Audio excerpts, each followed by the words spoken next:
Can you hear me now? Yes, I can. Cool. I did it! Woo!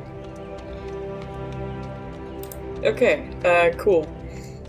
So, let's do... I kind of want to do your, character interview, first. Is that cool? Yeah, I should pull up those papers you sent me. Yes. The first stuff's kind of easy. So your name's Stick, right? Yes. Okay, and Doodle is the pseudo-dragon. Yes. Okay, great. Okay, first off, do you have any family? And if you do, where are they now? I do not know. Okay. Like you haven't decided yet, or you don't know who your family is? I wonder how I want to play that out. I don't know that either. Okay, we can come up with it later. Then, are you religious at all? Or actually, are you a native of Thundersgrem, or did you move there? Yeah, I was trying to think Thundersgrem native. Okay, alright. And then, are you religious at all? And again, Thundersgrem doesn't really encourage religions. I'm sorry, my cat's playing with something. I'm gonna make her stop. Hold on. Can I have that, please? Okay, I'm back. Alright, yeah, are you religious at all? And then Thundersgrem doesn't really allow the building of churches, though you are allowed to worship in your own home, you're allowed to, meet for, Bible study or whatever. There just can't be a building, dedicated to doing church stuff, and you can't, preach in the street or whatever. Right. Not typically, but he's a fan of good stories. Okay. My printer is running out of toner. Oh no. And then you're chaotic good, right? Yep. Okay. Do you have any vices, like alcohol or whatever? Since there's only, 2 ways in and out of Thundersgrem, and they're both, heavily, searched, people going in and out, it sometimes takes trade caravans, whole days to be, searched properly. So there's not really much in the way of drugs, unless they're grown, in the mountains or something, or if they're, very, very, very carefully snuck in. But alcoholism's kind of a problem in Thundersgrem because it's the only kind of thing people are allowed to have. I don't know if I can do anything with alcoholism. Maybe if he had a wicked sweet tooth, if there's brownies just sitting on the counter, it's oh man, I don't know what's about to happen, but for certain, I'm not leaving here without having one of those brownies. Okay. Do you have any hobbies? Baking is a new one. Okay. And then, let me see. Do you have any, heirlooms? I mean, I know you're undecided about family, but, do you have, a special notebook you always take with you, or a locket or something? Yeah, going PI, I'd say he has plenty of paper where he makes lots of scribbles just to keep track. An heirloom's a good idea. How about a scarf? Okay. Can I have a scarf? Yeah, let's do that. And we can decide who it's from later and everything. Maybe it has a family crest on it that he doesn't know about until it just pops up later. It's hey, is that the same sigil on your scarf? Oh my god, it is! Let's follow this rabbit hole. Sure. And then, does anything about your past haunt you? Do you have, a tragic backstory or anything? I was thinking it'd be... Hang on a sec, I gotta grab a pencil. Okay. Tragic? No. Probably not. Okay. It may be filled with mishaps. Maybe he's just tragically unlucky, and there's funny stories from cases that have arisen because of that. Okay. Also, how'd you get into investigating stuff? Was there a defining moment you're I'm gonna be a detective, or? That's a good question. And I think the answer would have to be whimsical. Okay. Maybe he was just stumbling around and found himself under the hire of some bootlegger, smuggler or something. It's I'll just I mean, I was just looking for like a part-time job to juggle to keep up with expenses, but now it's turned into like a real rat pack. Okay. It's like I'm just really not here for my pay grade, and like maybe he had a romantic encounter with someone at the bar and turned out to be like the police chief. It's like, oh, you might be interested to know. Okay. And since you're like, so do you work for like with the police, or are you like a private investigator? I would say he's chummy with the police. Okay. But he's a freelancer. Like, if you got money, I'll see what I can do. Okay. And then, like, do you have an office, or do you, like, work out of your home, or...? Out of his home. Okay. Pays for use in private eye. You know what? Hmm? He lives with his mother. Let's do that. Okay. Do you have a name for your mom yet? Meredith. Okay. I should write that down, too. I can send you my notes if you want later. No, I got good shorthand. Okay. And then, do you ever do, like, under-the-table stuff? Like, is it whatever pays, or do you do it, you know, for the cause? I mean, a gig is a gig, Scotty. Okay. And if it happens to, like, turn, like, well, this is a bit too heavy, like, tons of people could get hurt, it's like, oh, it's just... Ooh. Ooh. Hey, you guys, there's crazy stuff going on down here. You guys should check it out. Okay. Yeah, kind of a snitch. But he works hard, and people treat him like a fool. So he gets into places. Mm-hmm. Okay. I think that leads into, what is your, like, reputation around town? Like, do a ton of people know you? Have you, like, just gotten started? Would you be, like, famous for anything? And keep in mind, Thundersgrem has about 800,000 citizens. So, like, would everyone know you? Or are you just, like, some guy that maybe a few people have heard of? Are there any gangs roaming around those parts?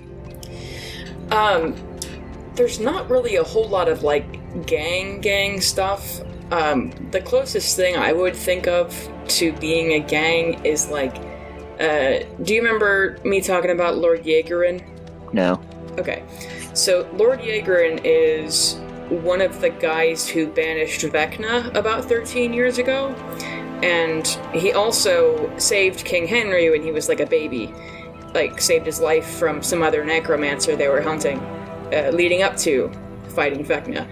And so, because of that, he became really good friends with King Henry's father, King James, and so when King James was still king, he gave Lord Jaegerin, you know, lordship, and the lords in Thundersgrem aren't like, you know, like, classically, lords have, like, a certain area, like, of land they're in charge of, but because Thundersgrem is so small, their quote-unquote lords are in charge of, like, they're basically the king's cabinet. So one lord is in charge of, like, education, one is agriculture, one is mining, etc. So Lord Jaegerin is in charge of trade, which Thundersgrem has been in the past very, very isolated. But they're starting to branch out, for better or worse. And so Lord Jaegerin, like, all the, like, nobles are allowed to have, like, so they're automatically just given Blackguard, which is, like, the Secret Service. So, but then they can they're also allowed to hire, like, their own private guards, and so Lord Jaegerin has a ton, kind of, like, spies, I guess. They're called top men, and, you know, even though a lot of them are women, but, so the top men are kind of known for being, like, they're not usually from Thundersgrem, they're usually from somewhere else that he hires and brings in, and so people don't really trust them, and they're all kind of shifty. And they're most, like, you know, previously a lot of them have been assassins because Lord Jaegerin himself was, like, a hitman before he became a lord. Oh god. That's my alarm to take my medicine. Excuse me. But, so, people don't really trust them. Also, so Thundersgrem is extremely far north. Like, it's so far north that it's above the cold line. Do you remember we talked about the cold line before? Yep. Okay, so it's above the cold line, but it's in like a little pocket inside of a crater. I believe I told you about that earlier. So, there's a underground highway that Vic actually was the one who built it. Or it goes through the Underdark, so it's like just a mapped out kind of cave system. And in that cave system, there was a mind flayer hive, which Vic and some other people cleared out. And in that, on the ruins of the mind flayer hive, they built Vicksville, which is like a very small kind of trade post sort of town where a ton of like the more shifty adventurers and assassins kind of hang out, or the people in Thundersgrem, like it, because Thundersgrem's kind of defined by there being anti-magic, anti-religion, and so if you're anti-magic, anti-religion, but you're too shifty to live in Thundersgrem, you go live in Vicksville instead. It's underground too, so which adds to the atmosphere. But then also, so there's the like different lords, guards are all kind of shifty and nobody likes them. And then also there are like a group of people who are like just really anti-crown. There's been like 3 rebellions in the past probably 30 years, and these people have like kind of a network that they aren't really called anything. But yeah, they're just very anti-crown, and every couple of decades or so they'll rile up again and they have to shut them back down, they rile up again. Yeah. I forgot how we got to this question. Like, if there's any chance I could be involved in some gang work. I speak orc. Right, you do. Yes. Is it racist to think that orcs are prone to misbehavior? Kind of. Although, in this world, orcs and giants have lived in Thundersgrem since Thundersgrem was, like, you know, made about 1,300 years ago. But in the rest of Macadia, like the south, pureblood orcs and giants have like just now gotten off of the monster list. So like the monster list, it's like, you know, goblins, bugbears, that kind of thing. They aren't allowed in cities, they aren't allowed to go to schools, they aren't allowed to buy land. If you see one and, you know, just minding their own business, you're allowed to kill them. And so it's like kind of a big deal to be taken off the monster list and being put into the people list with, you know, dwarves and humans and everything. And a lot of people criticize Thundersgrem because Thundersgrem's really, or every city in Macadia is pretty separate in, like, there's no central government. Every city is like, that's the, you know, your mayor is your highest kind of power, for better or worse, mostly worse. But Thundersgrem has never officially recognized orcs and giants as people. They reason that it's because they've always been people to them, and the rest of Macadia is the racist ones, because they had to put it on a list. But then everyone else like goes backwards, you know, redneck Thundersgremians, racist assholes. And so there's been a lot of problems with racism in Thundersgrem since its like beginning. I don't know if I told you this already, it was founded by a bunch of, like, Raven Queen cultists, which is where the fear of magic comes from, because the Raven Queen's all anti-necromancy, that, you know, eventually came to anti-all magic. And so, like, these people were basically, like, Mormons trying to find somewhere to live. They were going above the cold line, and then that's when the crisis happened. I've told you the crisis, right? So the Ethereum shard shot out and made the crater? I thought a meteor made the crater.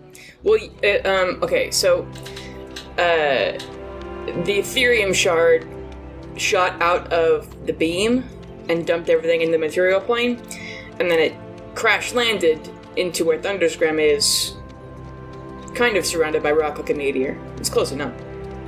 So Thundersgrem was already built before? No, so Thundersgrem was just a mountain, and then when the crisis happened, the piece of the Ethereum stone, the Ethereum shard, shot out of the beam and then landed and like smashed that mountain to make the bowl where Thundersgrem is. And then these Raven Queen cultists came from, they're originally from another continent named Lahuya anyway, so they came to where Thundersgrem is, like, just to investigate this crater, and they ran into some giants that were also there and decided to found the town together. The only problem is that these like human Raven Queen cultists were like, we'll handle the money stuff, you guys do the hard labor, because, you know, all that paperwork's boring. So basically they screwed them out of money and have since the beginning. Yeah. Yeah. Math is boring. I mean, so is mining, but yeah. And then the first kind of the royal family in Thundersgrem, it's been the same line the whole time. It was so a half giant and a half orc had a baby, which, by the way, is really rare because most things mix with humans okay, but then it's when other things try to mix, like dwarves and elves, it just won't work out. So a giant and an orc had a baby, and then that baby married a human, and so that quarter giant, quarter orc, half human baby was the first king of Thundersgrem, because it'll bring people together, and it kind of did in the beginning, having a semi partial leader, but then ever since then it's been humans marrying into that same line. But because the giant and orc lineage mixing together, the royal family has a really hard time making kids because the DNA is just fucked up. That might be important later for you to know, but not really right now. Okay. Yeah. Sorry. I'm gonna dump a lot of lore on you this game. Bring it. Okay. And then, do I have any more questions? Okay. It's a good portion of people know me. I'm not famous, but I worked enough odd jobs that people know of me. Yeah, he does good work. Okay. We need an extra hand. Yeah, we call that guy up. Oh, he's kind of sharp too, so we need someone to actually look into it with an honest eye. That's your guy. And I'd say probably, because you have a pseudo dragon, people would definitely recognize you around town, but they wouldn't immediately know what you do or who you are or anything. Also, how'd you meet Doodle? Where's he from? What I imagine is he has glassy skin, and his insides are made up of the ethereal plane, where all the other planes kind of cross over. Mm-hmm. It's he's made up of the in-between space. So he's kind of ethereal. Yeah. Okay. Ethereal pseudo-dragon. That's fun. EP release. And then... And got him from a wish from a sphinx. Right. Because I did the sphinx, I did him a solid. Okay. So was this sphinx part of a detective thing, or was it it tried to land in the Thundersgrem mountains or something, or what? There was a war going down between the gods, only on a different plane, and he needed he could recruit monsters to fight for his side, but he needed someone to actually organize them. Mm-hmm. They're hey, come play this war game with us, and I'll give you something in return. Sound good? And it turned out to be a huge chore, and so far away from home, being on a whole different reality altogether.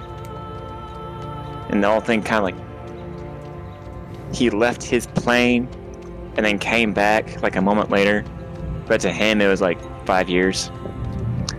Wait, so Stick went to another plane to do a favor for a god and then came back? Yeah, for a sphinx. It's kind of one foot on, 1 foot off. Sure. Okay. There's a war between good gods and bad gods, trying to take over land, because if you have land you can make critters. Mm-hmm. And so they were fighting over this large chunk of critter making land, trying their monsters to fight for control. And it's you know what? I like that guy. Let's bring him into the mix.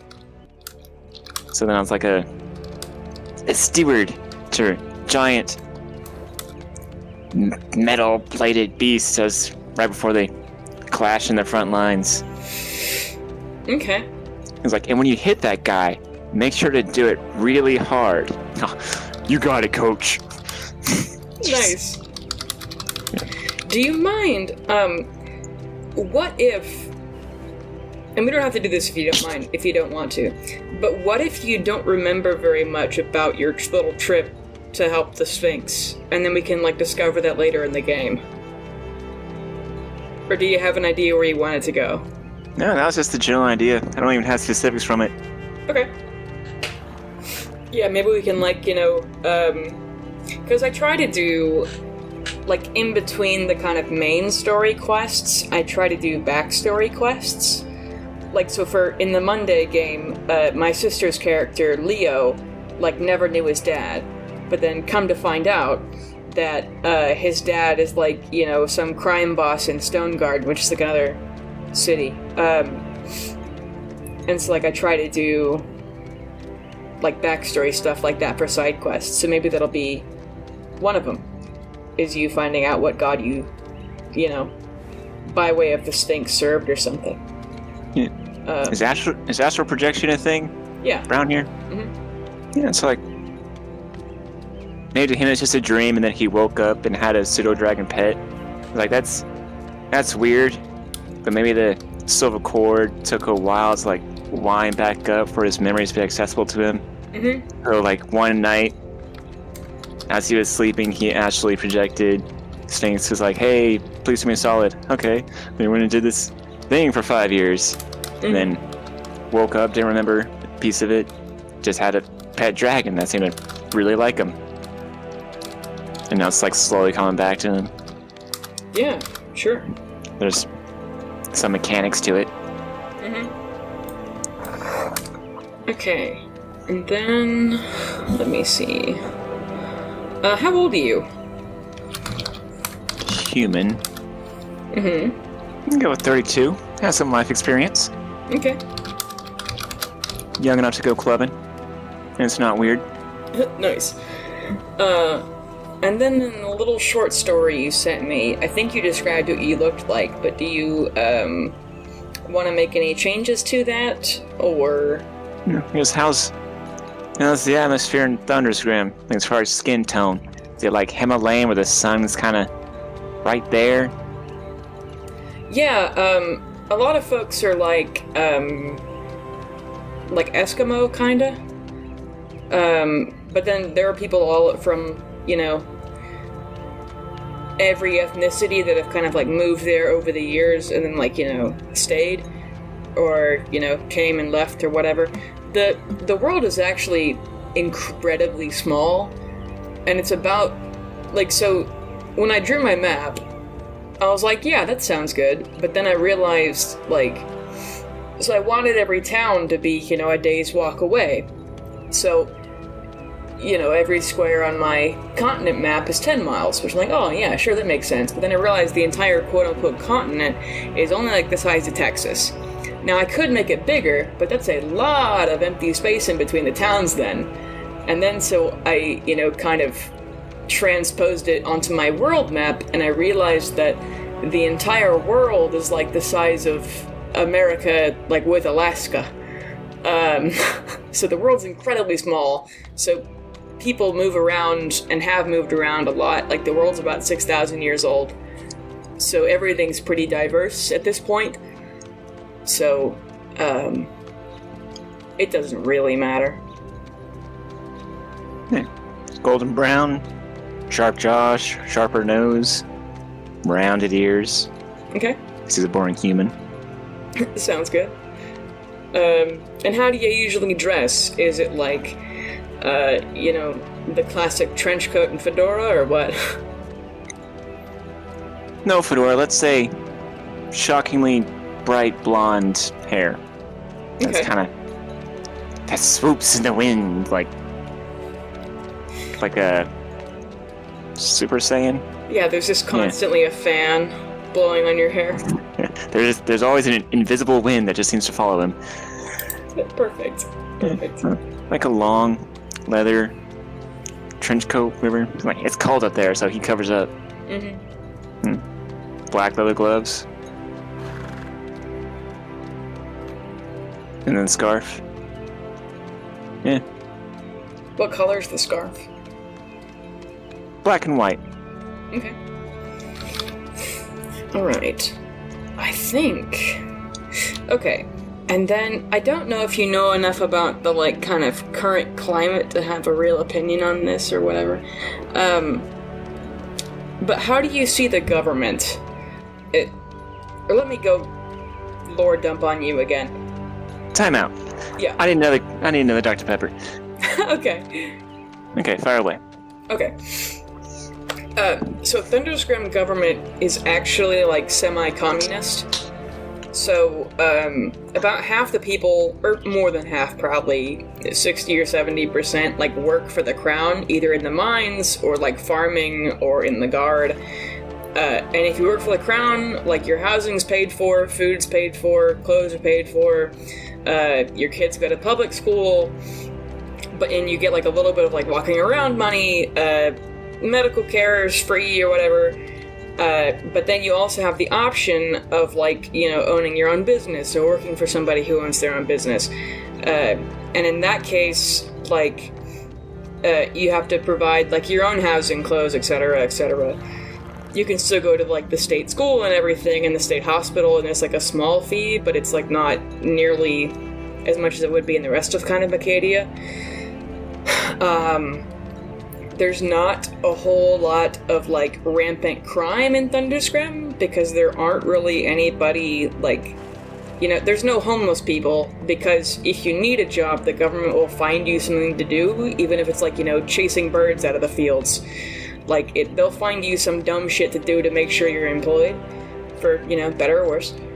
There's, like, some people who are, like, they live on the streets, but that's, like, because they want to, because they're just crazy. There's, like, 5 dudes who live in an alley, and no one bothers them. There's, the previous kind of royalty in Thundersgrem was, like, super corrupt, super racist, but then, like, they ruled with, like, an iron hand and everything, but then King James, who has the Ethereum shard, like, he invented OSHA, basically. Like, they used to have a death every, like, 4 days in the Thundersgrem mines. Like, so 100 people a year would, like, die working for the state, and it's, like, just super dangerous, but he invented, like, there has to be handrails that are, like, the size for giants and for humans, so nobody falls off the, scaffolding. Stuff like that. He built, like, 3 more hospitals, he built, like, 10 more schools, he, like, made it where they have to be, like, affordable to go to, he made it where the, like, the first ever half-giant judge was elected under his rule, because, like, the king is the only person who has the authority to, like, execute somebody, but for, like, smaller crimes, they have, like, a council of judges that hear those kind of things. And then there is, what else was it? There was, the guard hiring process, like, used to, like, they were, like, Augith is a really important person in Thundersgrem history. And stop me if you've heard any of this before, I don't remember what I've actually sent you.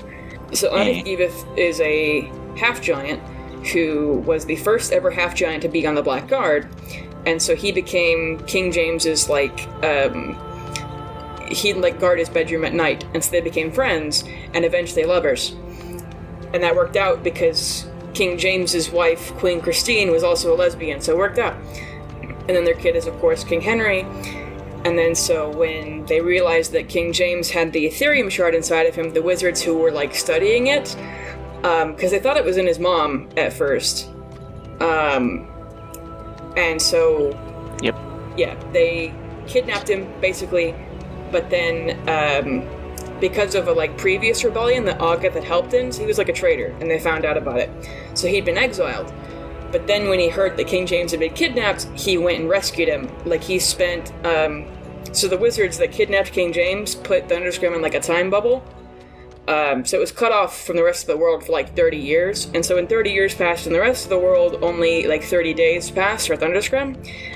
And so in that 30 years, Augith learned magic. He started worshipping Soon, the goddess of love. And, like, during that rebellion that Augith was exiled for, that's when King James converted to Ilmater, the god of, like, endurance and suffering, because they tortured the shit out of him.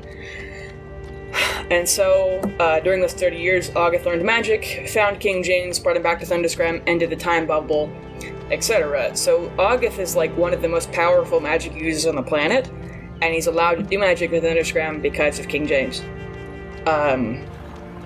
But then, 10, 15 years later, the whole Vecna thing happened, and then after that, King James started to go crazy, and so they put King James's dad, King Martin, back in charge, because he was going crazy, and then, because of their fucked up, like, bloodline, Queen Christine was like, had like 9 miscarriages, and was like, hospitalized, got addicted to pain medication.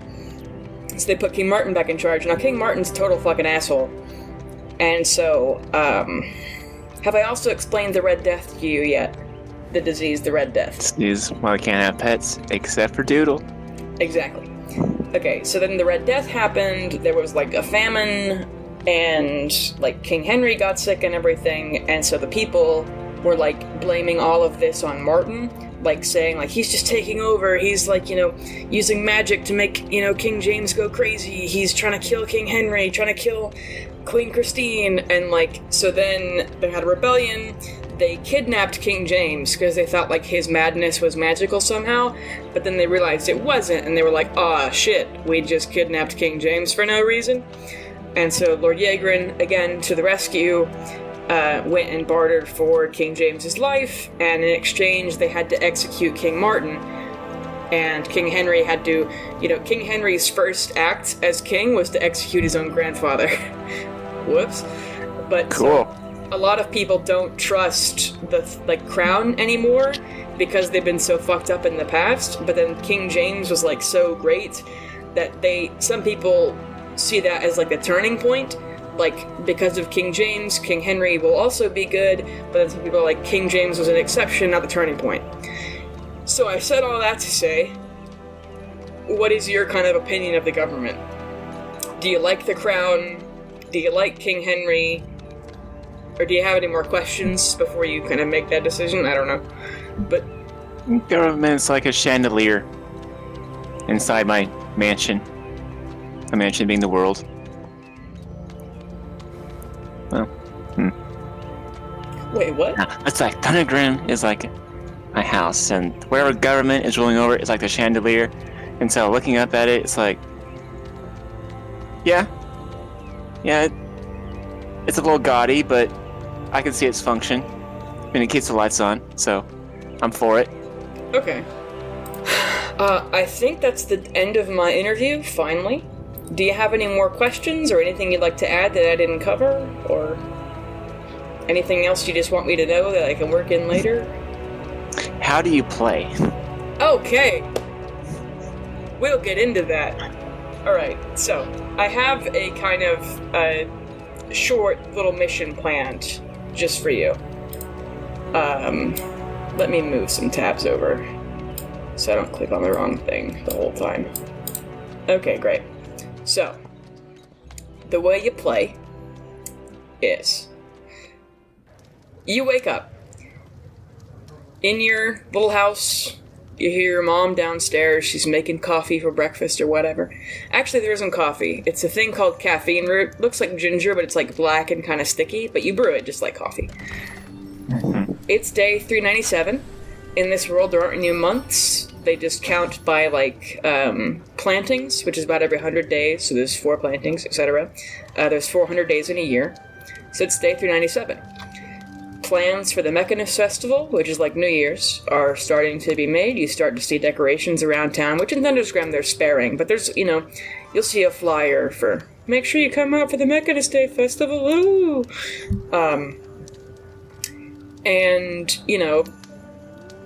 What do you first do when you first wake up? I assume that Doodle is sitting on your pillow at your nightstand or something? Oh, we cuddle. Okay. We cuddle. Okay.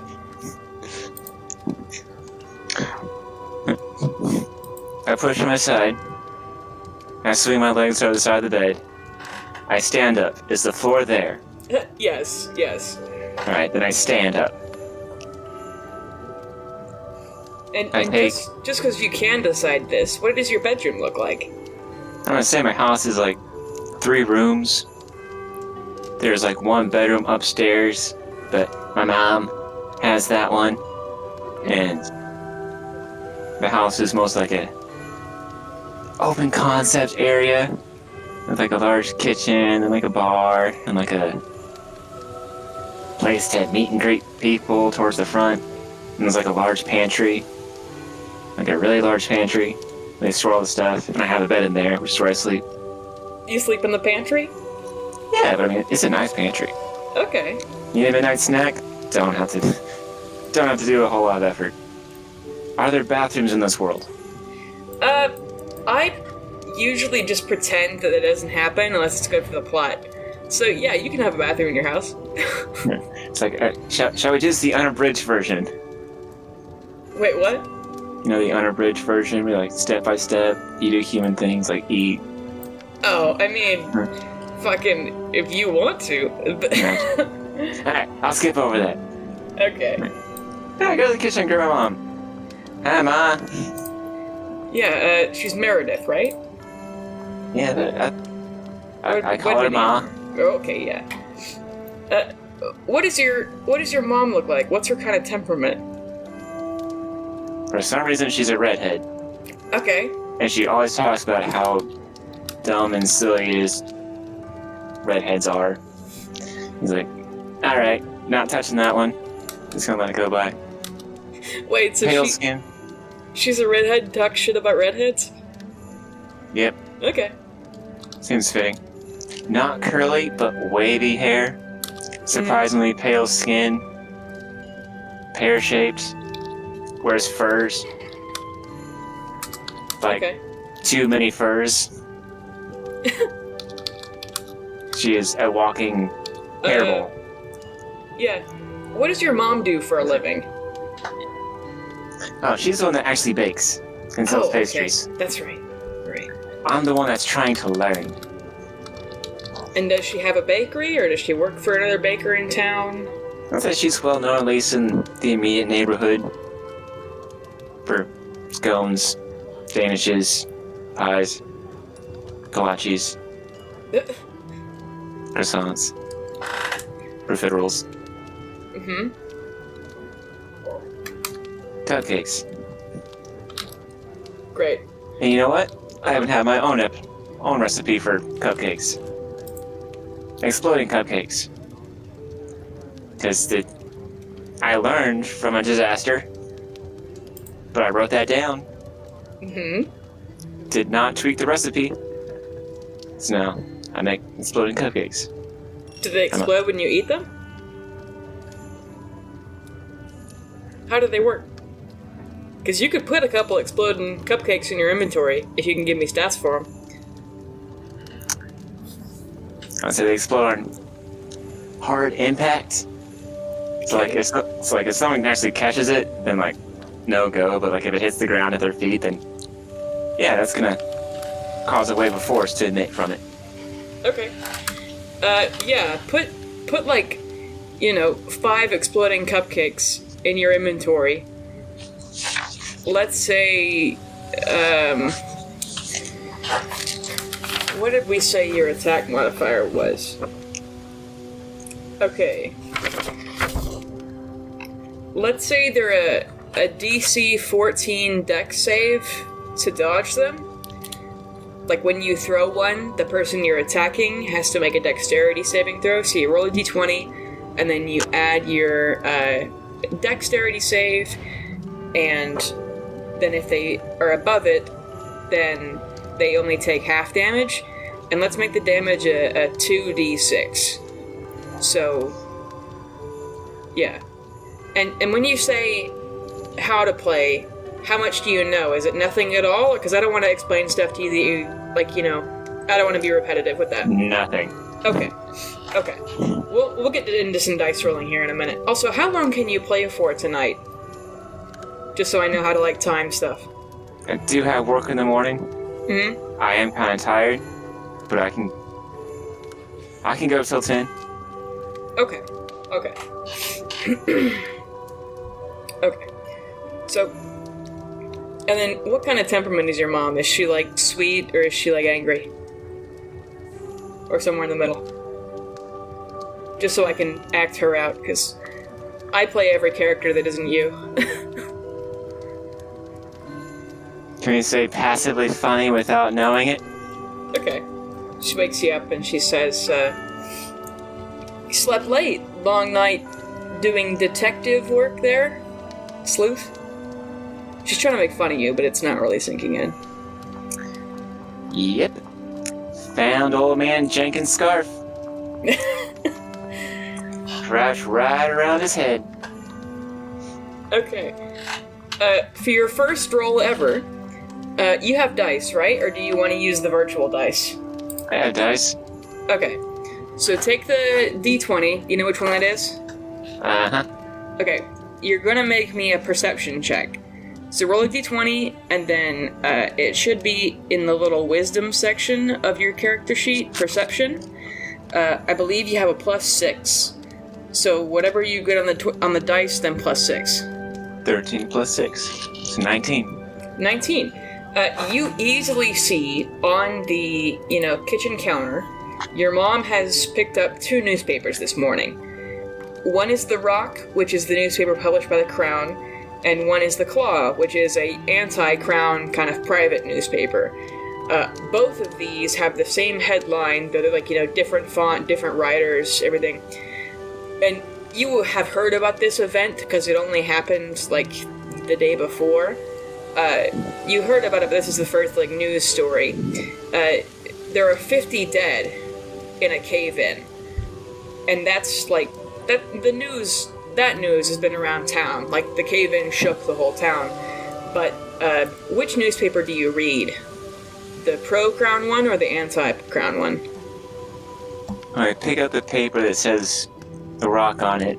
I look at my mom and say, well, in this case, even if I throw scissors, this paper would beat me.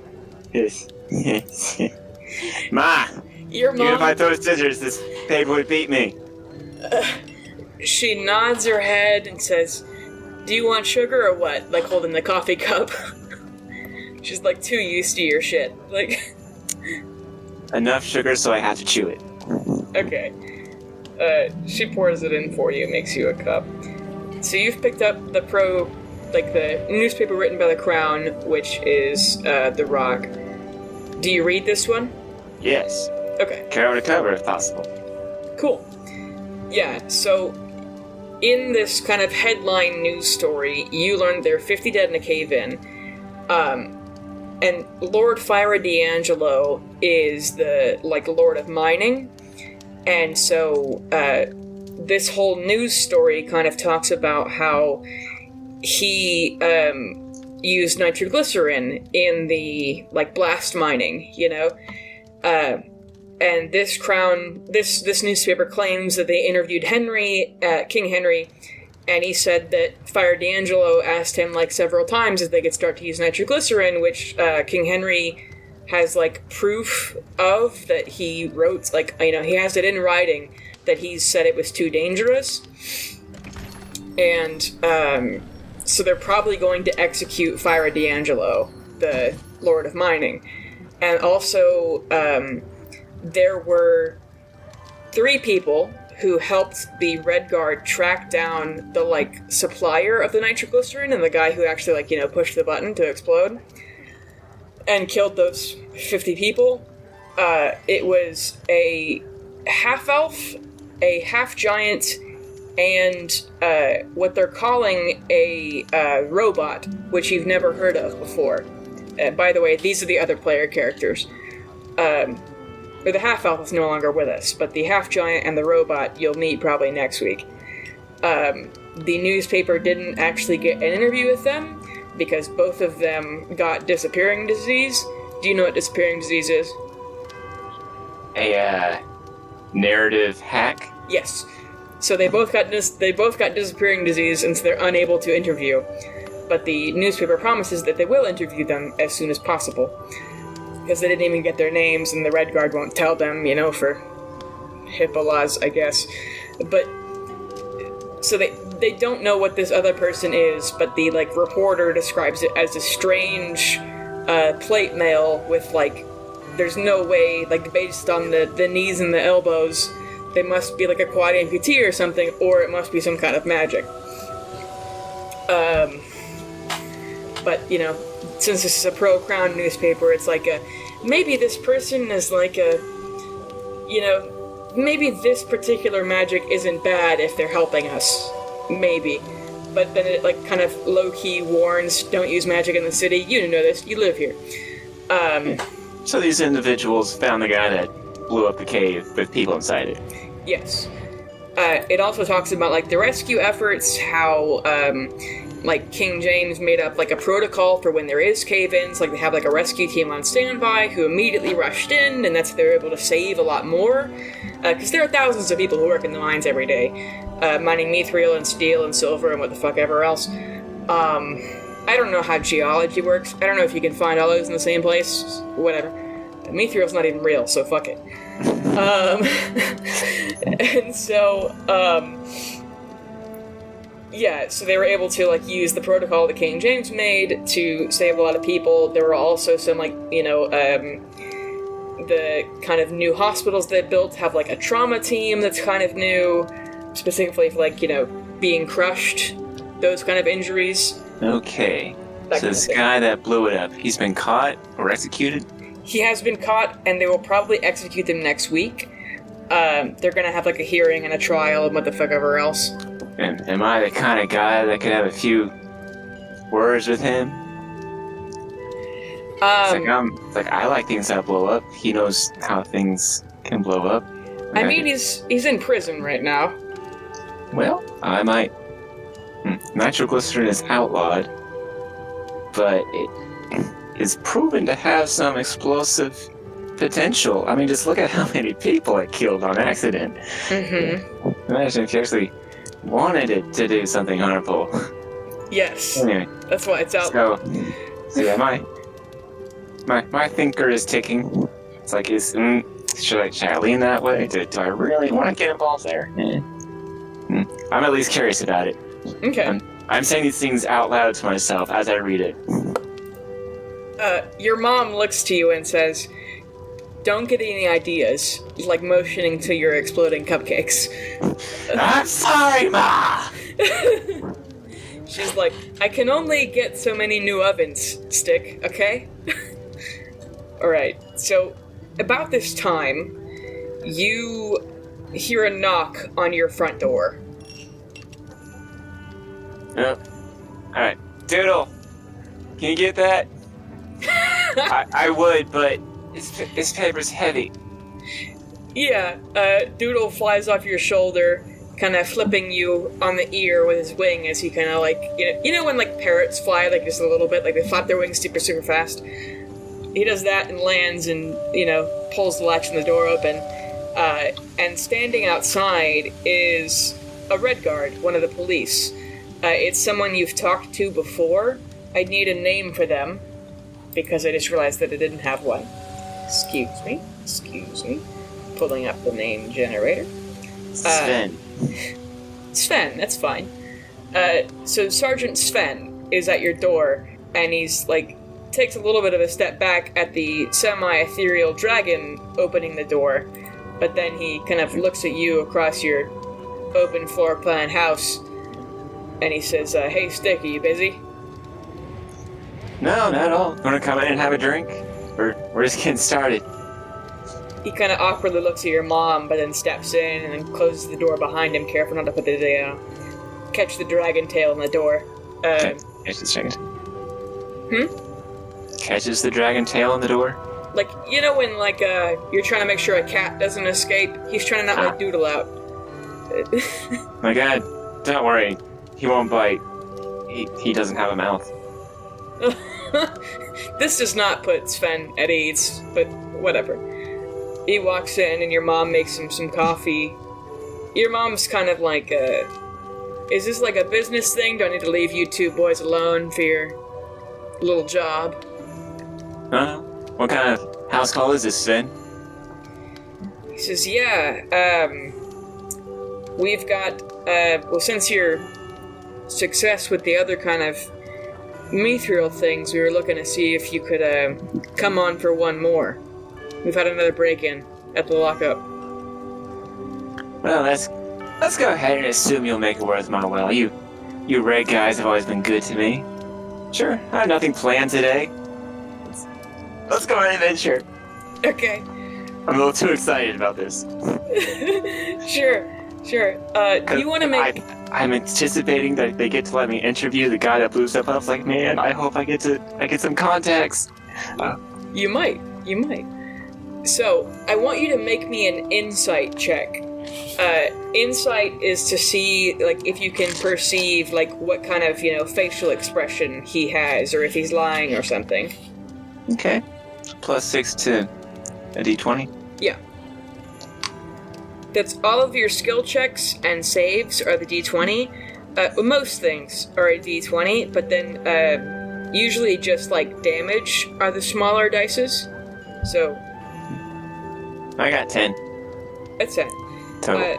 Yeah, you can see there's like a little bit of concern on his face, but you can't read much deeper into that as you guys walk.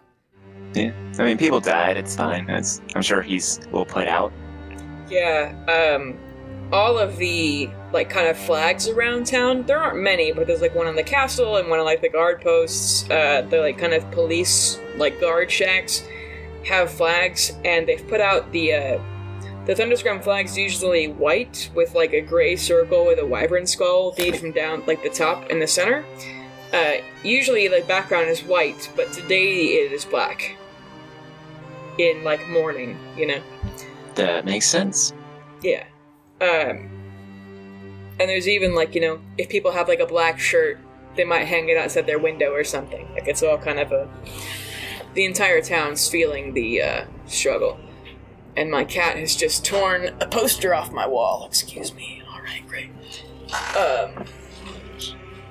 I'm not paying attention to Taco, so she's acting up. Yeah, anyway. So you follow, Sven. I'm gonna write his name down before I forget it. Okay, so you get to the Mithril lockup. It's about a 20-minute walk. You go from... And by the way, is your house in Big Town or Smallville? Big Town is usually, like, where they're built for, like, giant-sized or orc-sized houses, though there are, like, smaller ones peppered through, and then there's Smallville, which is mostly human, half-orc-sized, but there are bigger ones peppered through. Which one would you be in? Smallville. Okay. Mm. Cool. So not the rich side, but it's over there. Yeah. It's got like a suburb feel. Yeah. So you go down the kind of ramp into the deepest part of the crater where, like, most of the mine openings are, and here there is a lockup where, like, they take the mithril from the day before they, like, if they aren't able to refine it if they're able to refine it that day, they lock it up in this kind of, like, warehouse. There's barbed wire fence around it. There's probably, like, 10 guards walking around. But you see, Sven walks you immediately to, there's, like, a hole in the fence. And he's like, this is where the guy came in. I don't really want to get in your way with the investigation. Captain Blue might come talk to you later. Captain Blue is, like, the guy who's in charge of this kind of area. And blue, like the color, just by the way. He's like, Captain Blue might talk to you later. Oh, Orlando, that guy and I, we go way back. Oh, not Bloom. B-L-U-E. Oh, yeah, we know. Foster's Home for Imaginary Friends. Okay. In fact, Orlando Blue. That was that imaginary guy? characters. No, that was that cartoon's imaginary persona. Orlando Blue. Oh. Anyway. Yes. Sorry. The more you know. He's like, yeah, and I'll send, Specialist Wynn, like, saw the guy, but only briefly, so... The guy? Who's the guy? He says, I'll send Specialist Wynn. Because I knew you, I thought I'd go get you. I wasn't here. Wasn't my shift. I'm on the day shifts, man. Okay. Well, thanks for thinking of me. Yeah, sure. Hey, Sven, maybe next time, before you take me out to a crater, maybe get a heads up, like, hey, we're heading down to a crater, because I did not wear the right shoes for this. Sorry, man. Yeah, no problem. Just heads up for next time. You got it. I mean, hopefully there won't be a next time, but I mean, I guess with me through how it is, there always will be.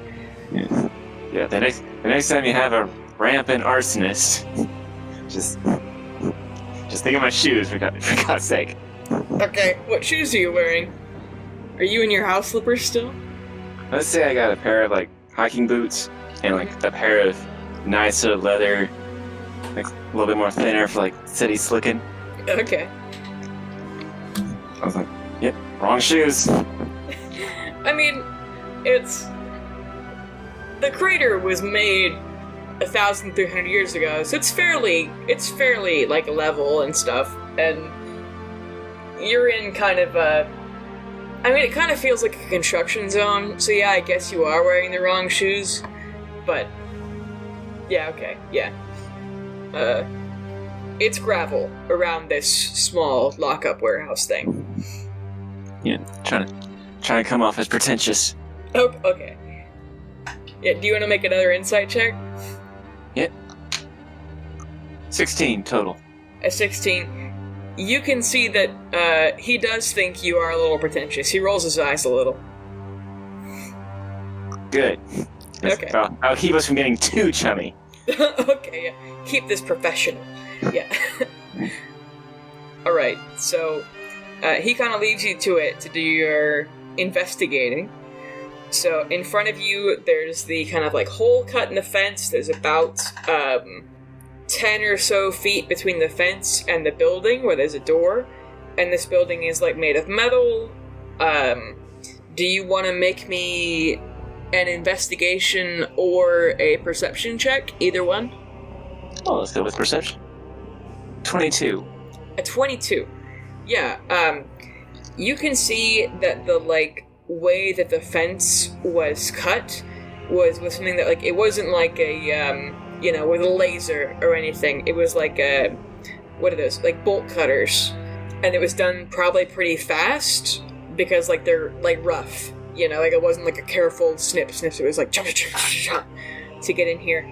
Then you can, kind of go through that hole, and you see that there are, like, crowbar marks on the door where they, like, instead of picking the lock, they just ripped the hinges off to get in. And there's probably a guard that, like, is near this door because there's a gaping hole in this fence. There's a guy kind of standing near there, but he would let you go in, because Sven brought you here to do work. So do you want to go ahead and go into the storehouse building, or do you want to look outside some more? I'm going to run my fingers along the edge of the metal door. Mm-hmm. And I can tell it's been physically pried open. No fancy explosives. Yeah. That's disappointing. It's like, I want action. Alright, so I step inside. What do I see? Okay. I'm gonna keep your 22 earlier because that was really good. That's a really good roll. So you see, like, there's kind of a lot of dust on the floor because, they move rocks into here. You can see there's, like, a trail in the dust leading back out of this door as though someone's, like, dragged a rope. Like, you can kind of see the imprints of the braid, There is also a handprint on the door jamb, like, in the dust. Or actually, do you want to make me another investigation or perception check to kind of look at this handprint closer? 14. A 14. You can see that it's weird. Like, it's not like a fingerprint, like, with the lines in your skin. It's as though when ice crystals freeze, like, so the dust is moved kind of like in a snowflake shape. And someone put their hand down here, and instead of putting down their print, the individual particles of dust line themselves up in some sort of pattern as to, like, the dust is crystallized, but the pattern looks crystal-like. It's as though, like, ice formed here really, really quickly and, like, moved the dust as the ice formed. But there is no ice here anymore. The perfect murder weapon. And that is, again, in the shape of a hand. It's about... Magic user. Perhaps. inside this warehouse more, you see, like, boxes and hand carts full of mithril ore. It's kind of, like, got the, dirt on it and stuff, but it's the very shiny, illustrious, like, hunks of metal. And the guard, though you're here doing work, he's, like, watching you to make sure you don't steal anything. Alright, so me noticing him watching me, I take a big chunk of mithril and, like, tap it on the ground real quick. Ding, ding! It's like, yep, this one's gone bad. You want me to throw this one away for you? He just kind of glares at you. It's probably it's a Goliath man. So Goliaths are, like, of giant and human origin, but they're less than half giants. He's like a quarter or an eighth. So he's probably, 7 feet tall. Yeah, so I'm looking up at him while I make this joke. Alright, just trying to lighten the mood. I put it back. He says, well, we all could use some mood lightening. I just can't today. Well, when you smile, sparks fly. So it's just chin up, old boy. What else do I see? Just the one praying a bunch of broken boxes? Is there any missing material? There's only kind of, like, one crate that is gone, and you see this weird snowflake hand pattern again, as though, like, it was, like, picked up from here. Like, the crate underneath it is gone. It probably only held, like, 40 pounds of mithril, but let me do the math really quick. 40 pounds, and then mithril's about 2,000 or 3,000 gold a pound, so that's 80,000 gold. And then in my world, a gold piece is worth about $70. So let me times that by 70. So in this one crate that was stolen, it's about $5,600,000, like US dollars. In about 40 pounds of metal. And he just sauntered out of here with it. Where were you? And I look at the Goliath. I'm day shift, man. Aren't you all? Alright. Yeah, it's... Alright, is there a 9 trail? in the morning. Wait, what information you got? Just that it's been stolen and... Oh, alright, I guess it's my job to figure it out. Okay. So there's a box missing. So immediately I'm thinking, well, where in town could they store millions of dollars worth of mithril and not get found out? It's about this time that Specialist Wynn, who Sergeant Sven told you was one of the witnesses. And by the way, the Blackguard is like Secret Service. Right. All these guys are Blackguard, who are guarded in mithril. So Specialist Wynn comes in, they're half-orc, short hair with military haircut, because they've got to. They walk in and look really tired and nervous, as though they've been up all night and have been asked a million questions, but here they are to answer more questions that you have. Okay. I tell them, here's what I know. It wasn't me. That is all I know. Specialist Wynn kind of laughs and goes, yeah, it wasn't me either, man. Well, let's keep a pin in that. What you got? No, seem to be. Yes, he's. No. What information do you have to share with me? Yeah, I think they must have been using magic or something, because... And by the way, all these Blackguard, they have guns. Thundersgrem is one of the first places to mass-produce guns, and the Blackguard are getting the guns first and training with them first and everything. A lot of the kind of, like, Border Patrol Green Guard still have, like, swords and shit. So Specialist Wynn puts his gun on his back and kind of touches it as he talks, and he says, I think he was using magic or something, because, like, I couldn't hit him. And they were walking, like, really weird. Like, I know it sounds weird. They were, like, floating. it spooked Taylor something fierce. And he just kind of looks like really concerned at the mention of whoever this Taylor is. So y'all had an open scrape with these guys. Yeah, I mean... Any casualties? No, I emptied a whole fucking clip at this guy and didn't hit him. And so I'm gonna have, remedial marksmanship training for that, because I couldn't hit a guy who was 100 feet from me with 20 rounds. Ugh. So you're thinking magic. Alright. I trust you. Well, magic is on the table. There is evidence to support that. So, which way did they go?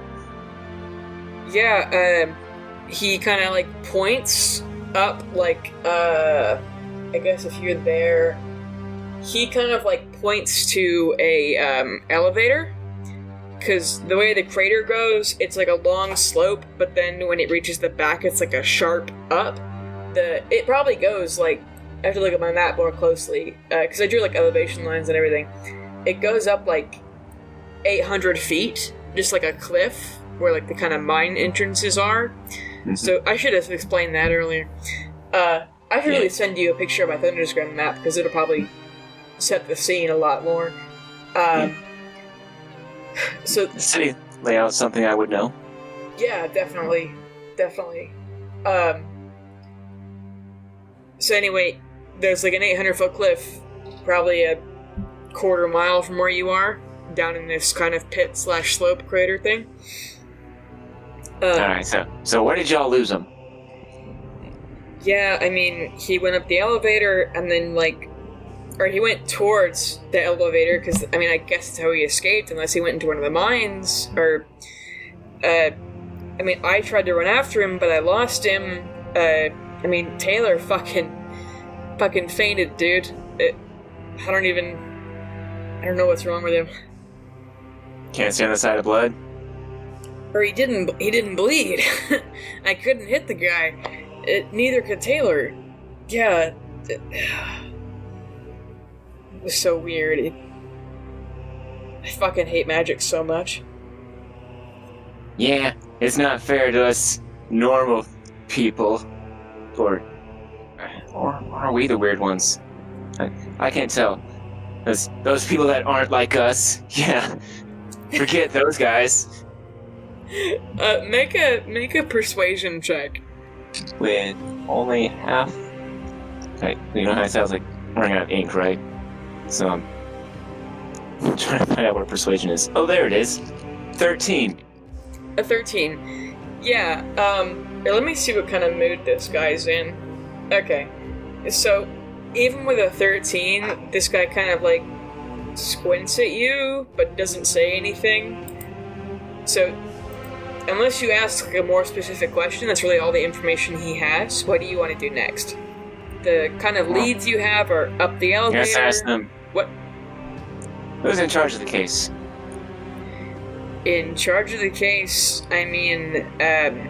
there's, in charge of it, I guess Captain Tenwell, the Red Guard, guy, and then Sven asked him if he could go get you. They're still in charge of it. They're still trying to get shit out of Taylor.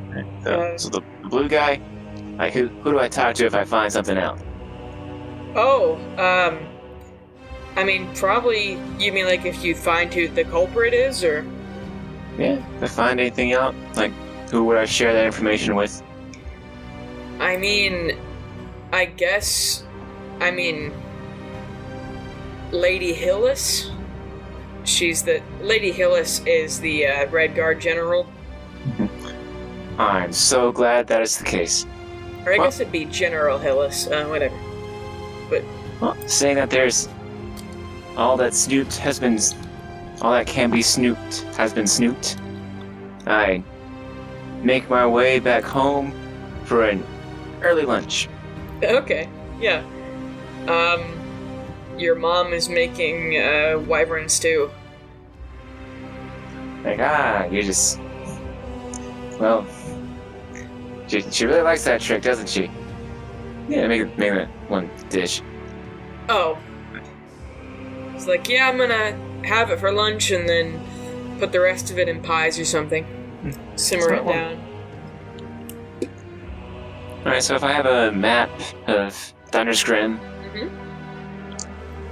I'm thinking of, this afternoon I'm gonna go for a walk and just brush by these plausible places where I could store $5 million worth of mithril. Okay. Maybe I'll catch out of the corner of my eye. And in the afternoon, that's what I do. I'll go back to town. Yeah, the kind of shiftier places you would know about. There's always, the mountains, which, surround Thundersgrem like a bowl, it's to keep the cold out, in the larger kind of crater area, which, if you just walked around in the mountains, that would take you, weeks.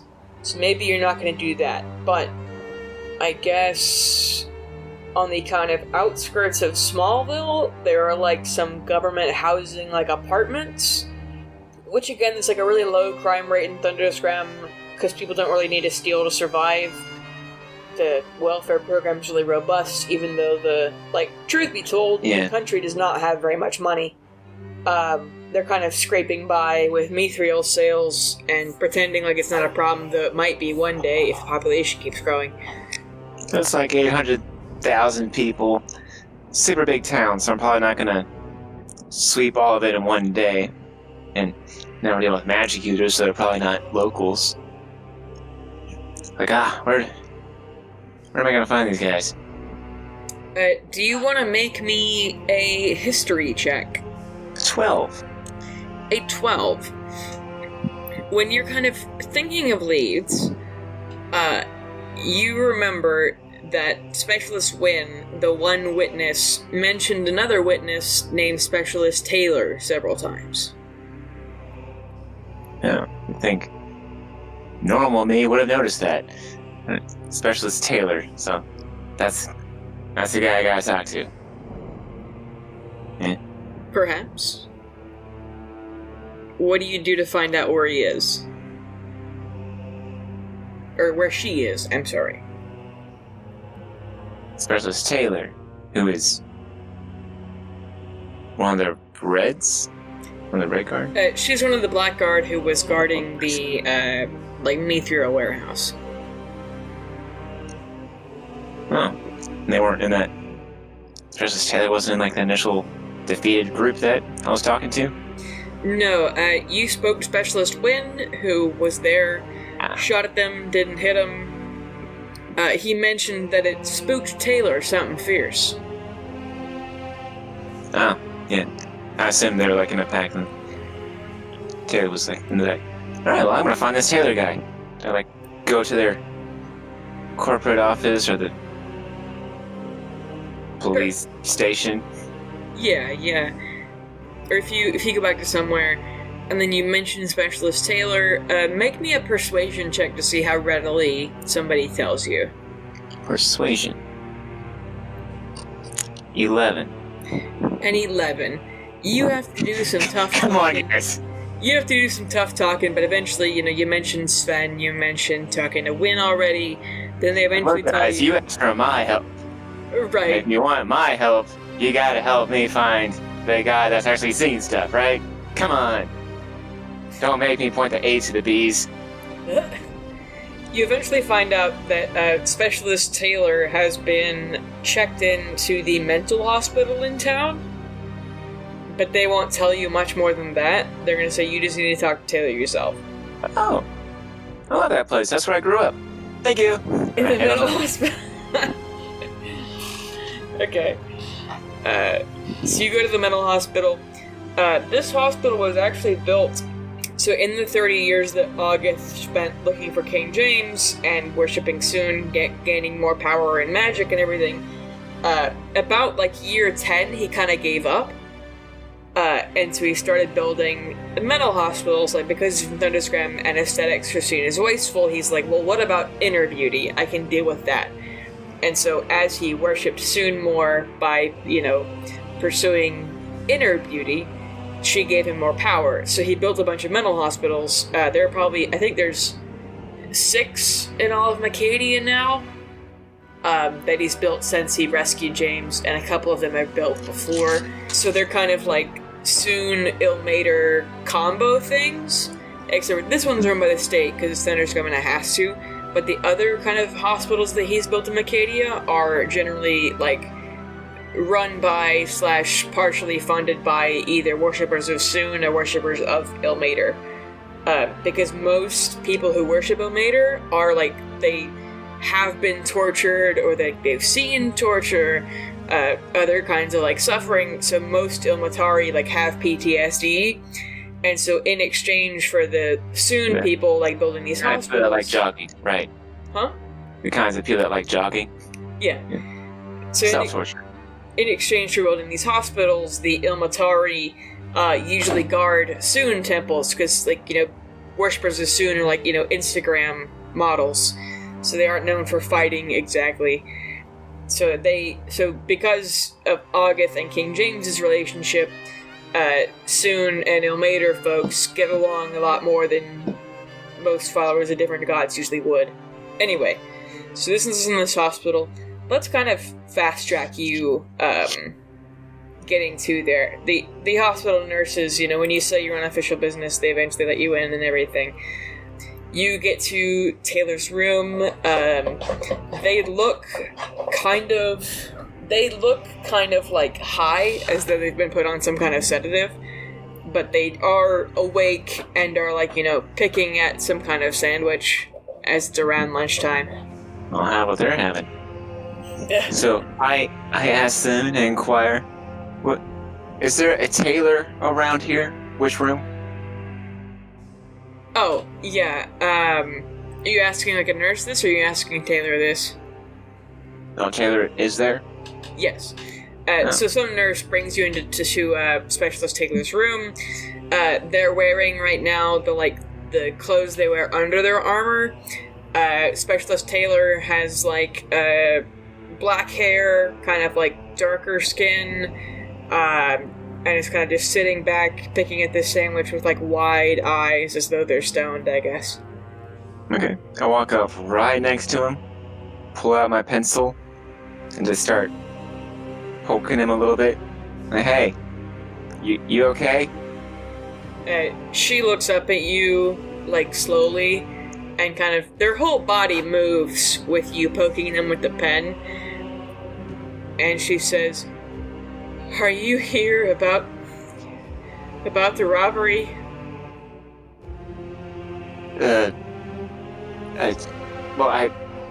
I heard you were sick, and I was worried. And, of course, that's why I came here to see how you were doing. But then they also told me about the robbery. I was like, well, yeah, I'd also like to know about that, yeah. Okay. Make a persuasion check. That would be a 19. A 19. She kind of, snaps a little. She says, "It was Andrew Yates. I saw him. He was there. I saw him. I heard the door being ripped open. I saw him go in. I saw him go out. He looked at me right in the face and gave me that stupid smile with his stupid mustache. I don't care if he's dead. I saw him. It was him. I remember him." Andrew Yates. Yes. I know this guy. Do I? You have actually heard of this person. They are a notorious mithril thief, and about a year ago, they were, caught in the act, and they killed a guard, on their escape, and so they were later caught and executed. But that was over a year ago. But Specialist Taylor is certain that it is him. Yeah, I'll double check the doodle. It's like, hey doodle, he's supposed to be dead, right? Doodle nods. Alright, yeah. Okay. So this is not normal. Are you asking Alright. Taylor this or Doodle? I am telling the room that this is not a normal thing that has happened. Okay. Sorry. I had deduced. So then what happened? What did he do to you? Why are you... I shot at him, and he didn't die, and then Nguyen shot at him, and he didn't, and he just ran away, and all I can think about is that stupid look in his eyes and his stupid mustache, and then I woke up on the ground, and now I'm here. And I'm not... What's so special about that mustache? I'm not crazy. It was him. It was Andrew Yates. I don't care if he's dead. It was him. Someone that looks like, or was wearing the face of, or was Andrew Yates. Got it. Specialist Taylor just kind of sighs and go back to looking at their ham sandwich, or not ham, like their sandwich. It's probably wyvern meat. Looks at their sandwich with disgust, and then also they want to eat it, but then they don't. Yeah, right. Probably not the time we talk about people wearing other people's faces. Not exactly dinner talk. Well, it sounds like I have to find out where this guy was buried and see if there's something still there. But bullets not having an effect on this guy. Not super excited about it since all I have is, bullets. Mm-hmm. It's like, well, I could always run away. Alright, I'll at least tell someone strong about what I find. So Hey Doodle, where's this Andrew Yates guy buried? Do you know? Right, so you have keen mind, right? The feat? Yes. Okay, so keen mind means you basically just never forget anything. So you would know that most people who are executed, their bodies are burned, because Thundersgrem usually, because there's so little space in the crater, they bury their dead outside, where it's frozen. They just lay them on the ice and then pour buckets of water over them until they're completely frozen in the ice. And so, if you, on the way into Thundersgrem, if you go in the front gates, you just walk through a graveyard with 17 generations of people. And so people who are executed or are notorious criminals are usually burned because they don't deserve to go be buried with everyone else. And up until recently, so far, every member of the royal family is entombed inside the castle. Well, good news, Taylor. If Andrew Yates is the crook, we got him. Alright. So that puts a damper, so I don't... Unless I have to go to the winds and find his individual ashes and bring them back together, or to dispel his evil spirit that is now haunting and robbing, or it's just an illusion. No. Right, let's just say I'm writing off a bunch of different ideas out in the open, just completely inconsiderate of everyone around me. Just these half-baked ideas. You know what? I will consult with my partner in the other room, and then I'll Doodle. So I step out and... Oh, right. Does Doodle talk? We have telepathy. Telepathy, that's right, telepathy. I'd say he has keen mind too, just because. He says, I think Andrew Yates lived in Big Town. Maybe we should go to his house. He has a house. Well, why? Just keep... Alright. Thanks for waiting for me to make a fool of myself and never really bring that up. He says, I'm your friend. I've gotta watch you stumble a little. It's alright. It's not like I got a professional reputation to keep up. They cannot possibly think any lesser of me. Alright. The only person who saw that was Taylor, so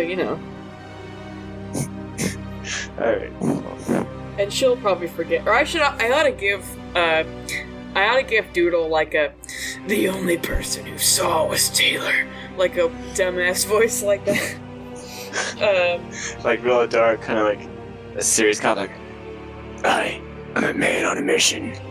Like, let's get real gruff and dark every time Doodle talks. Yeah. Can you do it? A tiny little dragon with a, It's like super cute. It has like the stars inside him. Like, yeah. He's like some anime bullshit, but he talks like, "Hello, Stick. We have to find the drugs." Like, oh, fuck. Maybe not. Too much. We'll see. I gotta stop smoking is my problem. So, it's about noon, 1 o'clock. What do you do? Oh, I'm gonna go over to Andrew. Yeah. In broad daylight, I'm gonna go to his house. Cause ghosts? Not waiting for a midnight special on that. Okay, yeah. You walk to where, like, you're pretty sure Andrew Yates lived. Maybe you read his obituary or in the news or something. He lives, or you probably don't know his exact address, but you know he lived in the Back Pocket. The Back Pocket is a neighborhood in Big Town. It's actually underground. It's in a big cavern underneath Mount Gond. There are several mountains in Thundersgrem. I can send you that later if you want. And it's inside this cavern. The houses don't really have roofs because it doesn't rain there. And so it's kind of just an underground neighborhood of these kind of, the roofs are just for privacy, not for weather.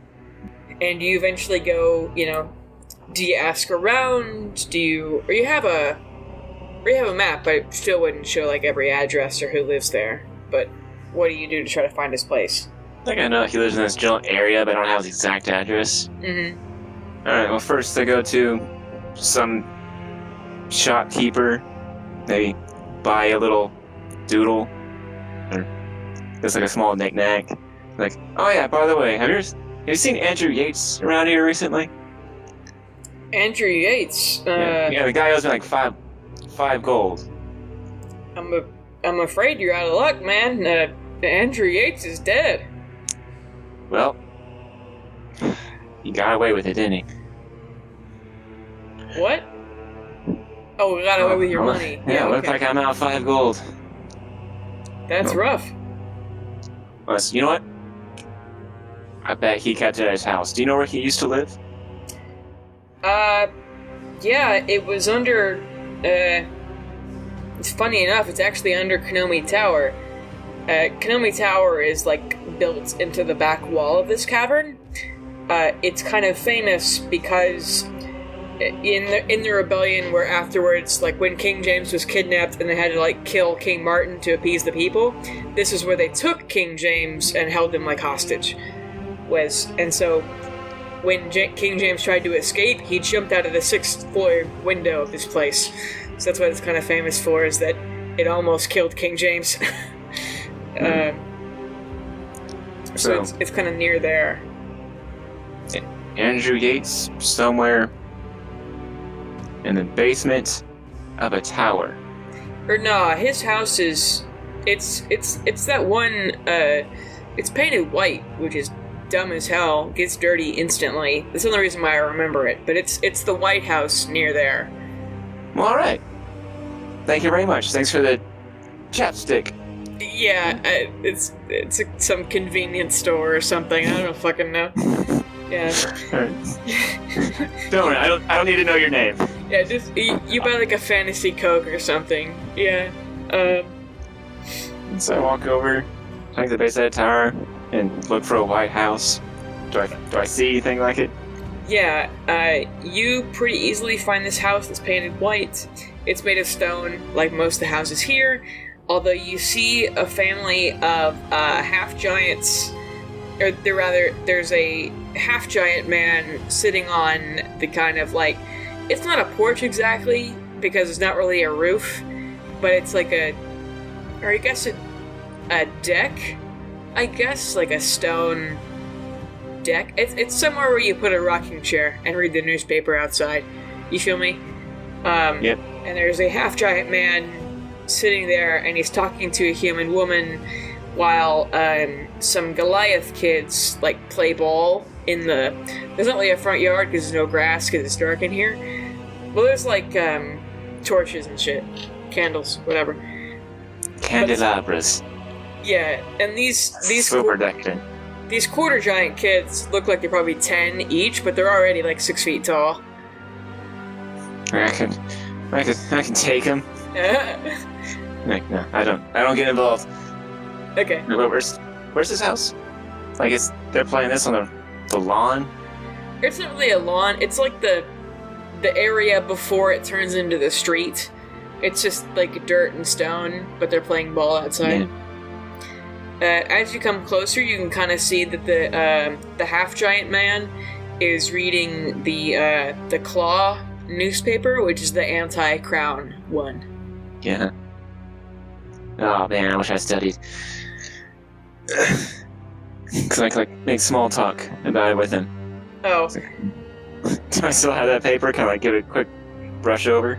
I mean, yeah, the main headline story is about the cave-in, but it just has a very, like, they handled it badly, and so many people died, and they never punish, like, lords enough, so they get away with this bullshit, and then it's, so part of the Claw's, like, thing, it's almost like a tabloid newspaper.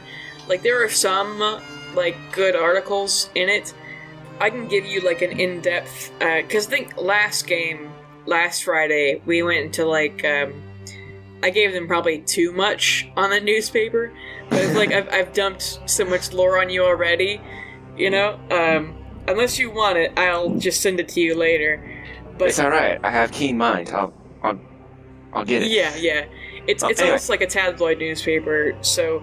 You know, in the same kind of article where they're going, you know, the lords get away with everything, they're also criticizing King Henry for openly saying he's going to execute Lord D'Angelo.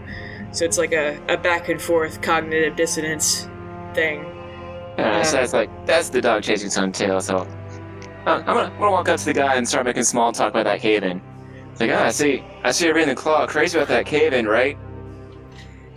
He kind of looks you up and down, and his wife stands a little closer to him, and, like, you know, he's sitting in a giant-sized chair, and while sitting, he's as tall as she is standing, and he's like, what do you... I have my own dirty thoughts, and then suppress them immediately. I mean, they've got 2 kids, so, It's like, I don't think it's not fun. Yeah, if you're already thinking those thoughts, keep in mind that King James's lover is also a half-giant, so... King James is only 6'8", August is 9'11", so... Anyway. Yeah, let's say I'm an imaginative character, so it's like, yeah, I've done some thinking. I got some theories. Uh-huh. Alright. They just stare at me quietly and awkwardly as I...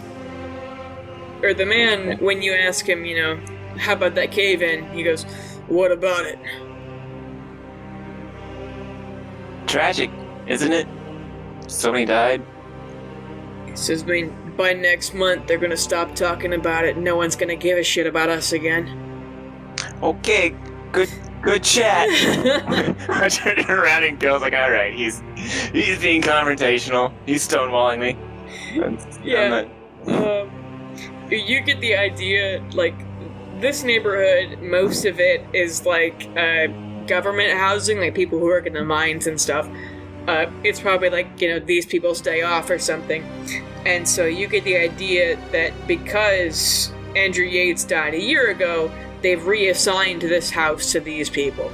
Yeah, as I had gathered that they have is passed on, just a little behind the curve. Okay. So now I'm thinking cultists. Like ghosts, where do ghosts go to get a drink? I mean his house right there. Maybe he's got a Horcrux in there. No. Like, do I really want to snoop inside a family household? Yes, but I shouldn't. I mean, you could try to make conversation again and see if they'll just let you in, or you could wait till tonight and sneak in. Either way. Alright, yeah, I'm gonna come out with complete honesty. So, like, after taking, like, 5 steps, after turning away, it's like, I forced myself to turn around, walk back up to him, like, alright, look, full disclosure. There was a break-in last night, and a ton of mithrils stolen. One of the blackguards that was guarding, poorly, said that the thief looked like a guy that used to live here, but he's supposed to be dead. So I wanted to, like, poke my head around, because I'm thinking maybe ghosts. And I know this sounds crazy, but this is where the path has led me. Mind if I have a look around your house and make sure there's no spooky horror cruxes that might be one day make your children blind? I don't know. It's evil stuff. Okay, make me a persuasion check. 17. A 17.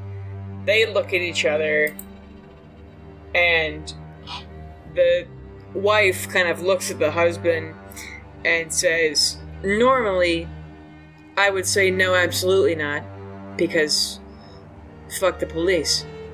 But that's so crazy of a story. Yeah, sure, poke around. I hope you don't mind if I watch to make sure you don't try anything. Oh yeah, please. Okay. And I confidently stride towards the front door. Is it like a huge door that, like, I'm not strong enough to open? Or not. The wife's gotta get in there too. She's only like 5'11" or something. The door is probably... This door probably is like 10 feet high though. And pretty wide, but she opens it for you and the husband stays on the porch. And the kids are still playing outside, but she leads you in. There's again, like, bigger chairs for the bigger members of the family. Alright. Look, I tell Doodle, it's like, you stand guard out here, and whatever you do, do not lose to those kids. Because, I want to see Doodle, like, go play ball with the kids, Yeah. Okay. Hesitantly, people in the room, like, they're cooler about dragons because they eat wyverns all the time. So they'll probably, gingerly toss the ball to the dragon. Yeah, but she leads you into the house. There's a kitchen, there's, like, a living area, there's a bedroom downstairs, and, like, an attic bedroom for the kids. Okay, well, sweeping around the perimeter of each room, I just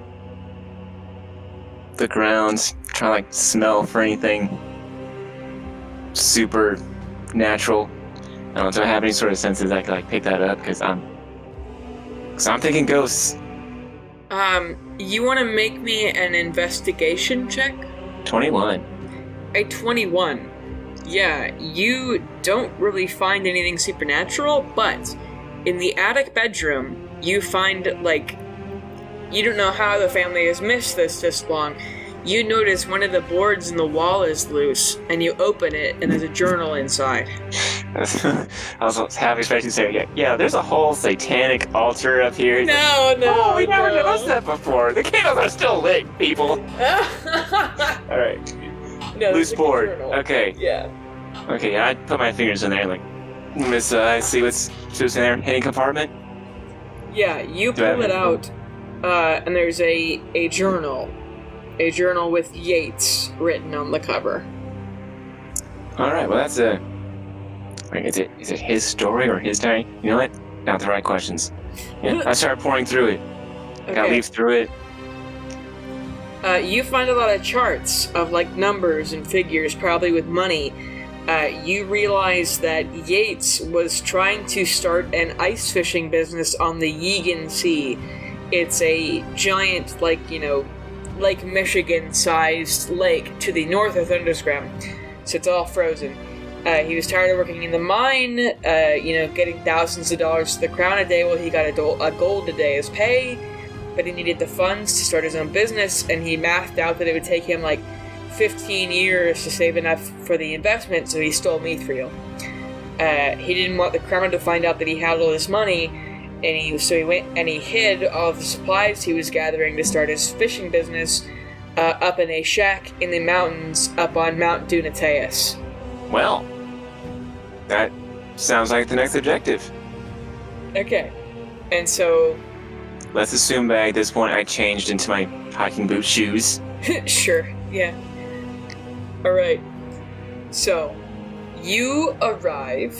You go up to the mountain? Or do you stop anywhere else first? Well, I first step outside and thank them for letting me search their home. Wave the book in my hands. It's like, got it. This house has been cleansed. They all look kind of shocked that you actually found something. You get the idea they're probably going to search their entire house head to toe to make sure there's nothing else. But yeah. Doodle, come. Okay, yeah, he flaps up to your shoulder. Right. And then I go hiking to wherever this map takes me. Alright, great. I'm going to switch maps really quick. Here we go.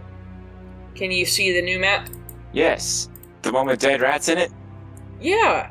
So you eventually come to a, cave where the map in the journal said it would be. It's kind of open, and once it curves to the left... You're this little dragon, by the way. Let me give you control of it.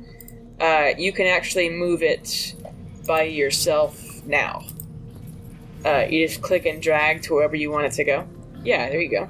So, you come to this cave, and you immediately see ahead of you in the tunnel, you know, when your eyes adjust or whatever. By the way, you're a human, right? You don't have dark vision? Uh-huh. Okay. Do you use, a light source, or... Because I think Doodle has dark vision, so he could technically tell you, where things are, but it'd be really difficult to do much that way. Let's see what equipment I have. You probably have a torch, I think. And if not, we can just say that you have one, because fuck it. Yeah, look.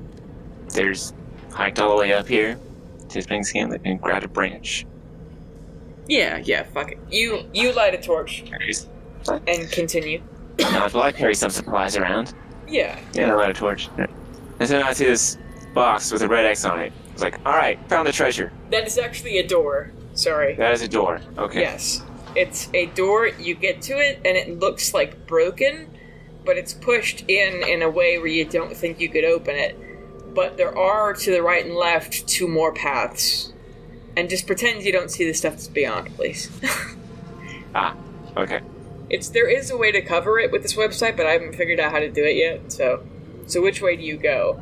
Well, pulling out the hand cannon. Okay. Do I have one gun? Or do I have 2 guns? We could say you have 2, probably. It doesn't fucking matter. Right. Yeah. So I have them unholstered. Okay. And... or actually, how are you holding your light if you've got both guns out? Touche. Alright. Okay. Torch in the left hand. Hand cannon in the right. Mm-hmm. And I'm slowly turning corners. And I start by going right. Okay, you start going right. Let me move your little guy. You get to... Oh god. Did you move it? I'm sorry. Yeah, you get to the first room. And immediately, you see a dead rat. Do you want to make me a medicine check, please? Natural 20. Nice. You can tell this rat died of... you lived in Thundersgrem a while. It was only a few years ago. You know this rat died of the Red Death. You can see the blood that's around it. It's come out of its mouth. It likely coughed to death and laid down here and died. So wrapping my scarf around my face and pulling it tight, I see barrels there in that bucket.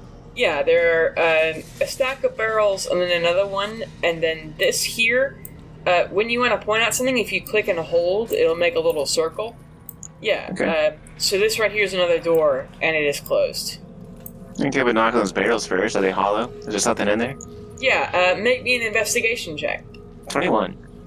21. Most of what's in these barrels, it seems like it's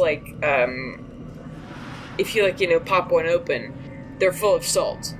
Maybe for preserving fish. But one of them is full of, tiny, here, let me I've got a thing pulled up, but I can't. Please be diamonds, please be diamonds, please be diamonds. No. It's full of, like, weird claws, like organic claws, but you can't tell what kind of animal. Also, like, in the same kind of, like, mixed in with these weird, like, claws are wax beads. Almost like, sealing wax, like, for a letter? So mixed in with these wax is these weird claws. They're, like, hollow and dried, and just mixed in with these little wax beads. Okay, I'm thinking bait. So I checked the door. Is it locked? It is. Is this sturdy? It is, but you could try and pick it if you want to. Or to smash it down, whatever you're into. I don't want to make a scene. Because if I alert to my presence here, I want to run because I am alone. And I've heard from good sources that my bullets probably won't do anything to these people. Like, if it's locked, like, I'm not going to try and force it. I'm going to take a step back and try the other side. Oh, you go back to the other room to the left? Yep. Okay. When you're in this room, do you look around or do you just go for the door? I'm in this room. Yes. Yeah, take a look at the barrels. Give them a knock, see if they're hollow. Okay. The rat in here probably also had the Red Death, just by the way. Make me another investigation check. 22. Okay. So, in this room, there's something very special. Laying on top of one of these barrels, and these barrels are, again, filled with either salt, although half of these are filled with sand, and one is full of, like, nails, like building nails. But on top of these is a dagger, and the metal on it looks weird to you. I smell it. What's it smell like? Let me see. What kind of check would that be? Make either history or arcana. 6. A 6. Yeah. Oh god, only a 6. Yeah. Yeah, you're not sure what this dagger does, although it just feels weird. Hey Doodle, do you know what this is? Let me look up the pseudo dragon stats. Or do you have them? Yeah, I think intelligence is like 10. Let me just make sure. I got the book over here. Yeah. Yeah, intelligence is just 10. Do you want to roll for him, or do you want me to? I'll roll D20 and right? Yeah. Natural 1. Oh my god! Yeah, he has no idea. I don't know. Alright. Sharp stick. Okay. I just put it back down. You're like, alright, now I'm gonna check the door. Okay, you don't take it with you? And by the way, did you take any of the claws or the red beads with you, or just leave them there? No, I try to like seal everything back up. Mm-hmm. Make sure my presence isn't known. Okay. You try this door. This door is also locked. Well, got a lot of consistency. Mm-hmm. Alright, well then I double back, take a look at that first door, and I inspect it closely. You said it was like bent in a bit, right? Yeah, like it's kind of cracked in the center, but it's like like jammed. Like you figured even if you could pick this lock, you still would have to like work a lot to get this door open. The rational side of me is saying like, well, this is great. This is great. So now I have perfect reason to give up and go home. Ugh. Now let's go pick a look. I guess I don't know how. Do I have tools? Do I need tools to pick a lock? I'd say, I mean, you could do it with like a pen or whatever the fuck you have on you. I don't really ever give a shit about like, having thieves' tools. You could, pull a bobby pin out of your scarf or something. I don't fucking care. But just make me a sleight of hand or a history check. 16. A 16. It takes you a hot minute, but you do eventually. And which door are you going in through? Left or right? Right. Okay, yeah, it takes you a hot minute, but you do eventually pop this door open. Well, alright. Let's, checking the corners, seeing as they go along. Alright, you open this door, and you realize there is a living goat in here. And you also realize that this goat also probably has the Red Death. It's bleeding from its mouth. Okay. Living goat inside a cave behind a locked door. Mm-hmm. Probably not an alone goat. Mm-hmm. So I kind of want to put it down, but probably shouldn't. That makes sound. Anything else I see in this room? There is a small boat, a large barrel, and 2 little ones, and a bunch of goat poop. And more blood on the ground. Probably from this goat. Well, good thing I did not wear my good shoes. Right. Small boat? I inspect that further. Is it a surprise sarcophagus? Are they... Alright, so do you go in the room with the goat? This is the goat, by the way. This black and white thing. Well, if this is how I die. I want to teach you how to fight this game. That's what you don't have to fight this goat. You could try and sneak past it. You could roll stealth. I don't want it to touch me. And I guess I have to be super concerned about the disease. You know what? That's a loud sound attracts attention. Fine. I do have a pass without a trace, though. You could use it right now. Yeah. Nah, I shoot the goat.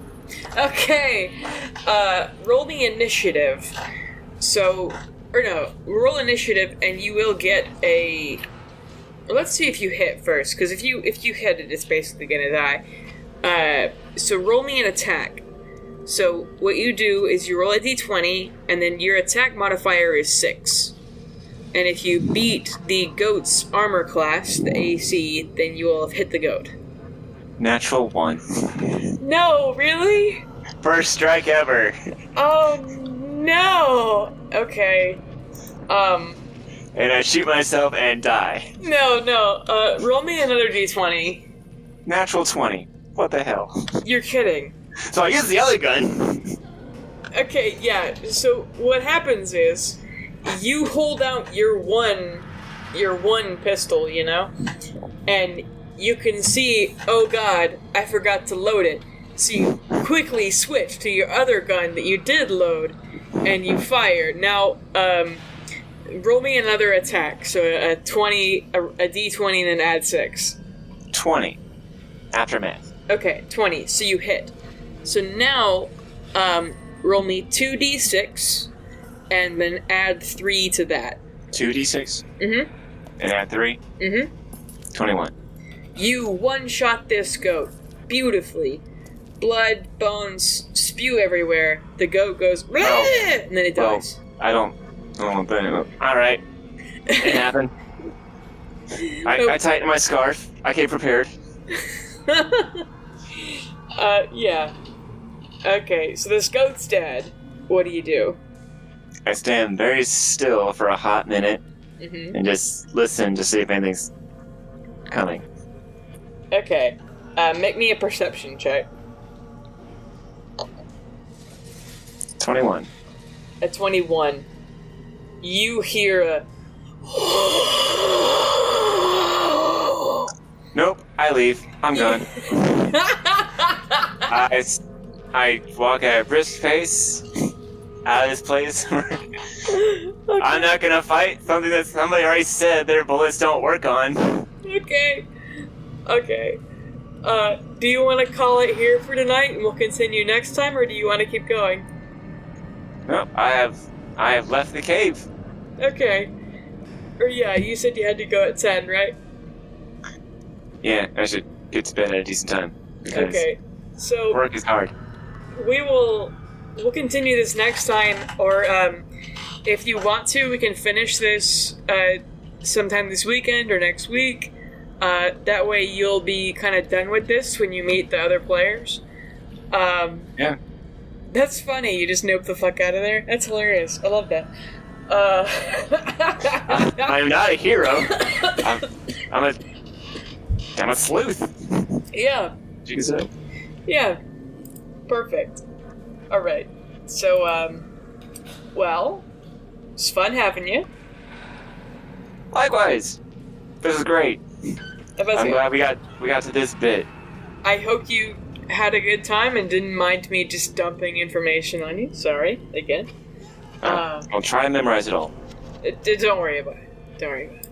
But yeah, so We'll figure it out then. sounds good. All right. How do I leave? Oh, you just exit out of the page. Okay. Goodbye. Bye. Hey, it's Bailey Ford, your Dungeon Master. Thank you for listening to another episode of Cowboys and Illithids. I would like to thank our regular players, Charlotte, John, Matt, Hip, and John. Hip also drew our cover art, and the background music is from tabletopaudio.com. Please share the show if you liked it, and feel free to pose questions or comments to us on social media. You could find us on Twitter at @CIllithids, and on Tumblr with the Cowboys and Illithids or CAI podcast hashtag. Thank you for listening, and I'll see you in a few days.